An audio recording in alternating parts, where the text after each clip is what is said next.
પાણીના છાંટા ઉડ્યા ને છરીથી પિતા પુત્ર પર હુમલો, પિતાના ઝઘડાનો લીધો બદલો।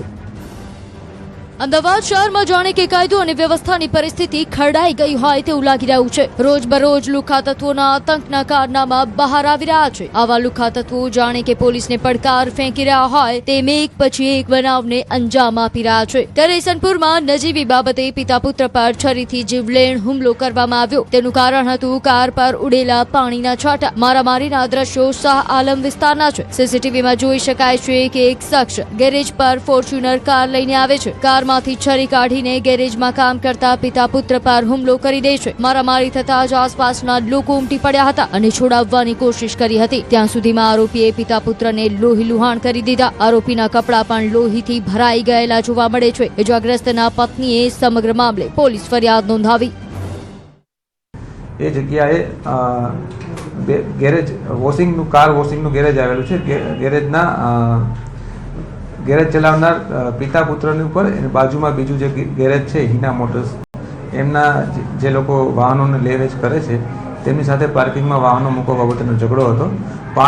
પાર્કિંગમાં મૂકેલા વાહનો પર પાણી ઉઠતા આ મને તમે ફટાફટ સાફ કરી આપો એ બાબતની વાતચીત થયેલી। ત્યારબાદ એ બાબતે બોલાચાલી થયેલી। બોલાચાલી થતાં એ દરમિયાન આરોપી જે સફાન ઇમરાન ખાન પઠાણ છે એ પોતાની કાર લઈ અને જગ્યા ઉપર આવેલો અને ત્યાં એ ફરિયાદી છે એના પતિ અને એમના દીકરા, ફરિયાદીના પતિ ઇરફાનભાઈ તથા દીકરા ફૈઝાનને સાથે ઝઘડો કરેલો અને તેને છરીથી ગંભીર ઇજાઓ પહોંચાડેલ છે।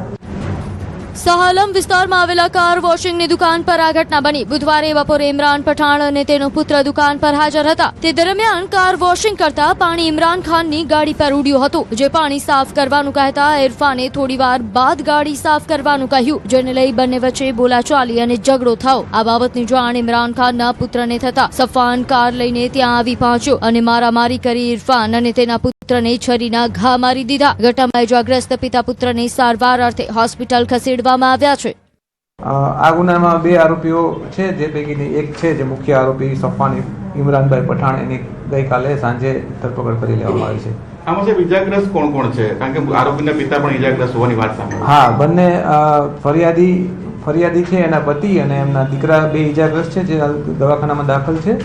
અને જે આરોપી જે સફાન ઇમરાન ખાન પઠાણ છે એમના ફાધર ઇમરાન ખાન પઠાણ છે એ પણ ઇજાગ્રસ્ત છે। હાલ પોલીસે મુખ્ય આરોપી સફાનની ધરપકડ કરી લીધી છે અને કાર પણ કબજે કરી છે। પોલીસે તેના પિતા સામે પણ ગુનો નોંધી વધુ તપાસ હાથ ધરી છે। અમદાવાદથી ઋત્વિજ સોની, ન્યૂઝ 18 ગુજરાતી।